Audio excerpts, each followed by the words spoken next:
Paano kung sabihin ko sa'yo, may isla na sobrang liit, parang bato lang sa gitna ng dagat? Ito ang Bishop Rock, itinuturing na isa sa pinakamaliit na isla sa mundo na may istruktura. Makikita ito sa malayo sa United Kingdom at sa unang tingin, akala mo simpleng bato lang na nakalutang sa gitna ng malawak na karagatan. Pero may kakaiba dito. May isang parola sa ibabaw nito. Ginawa ito noong 1858 dahil sobrang delikado ang paligid.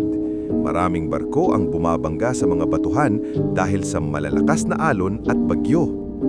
Kaya kailangan ng ilaw para gabayan ng mga barkong dumadaan sa gitna ng madilim at malawak na dagat. Isipin mo, walang lupa, walang puno, walang kapitbahay. Dagat lang sa lahat ng direksyon. Kapag may malalakas na bagyo, minsan natatakpan ng aro ng buong bato at parang lumulutang na lang ang parola sa gitna ng bagyo.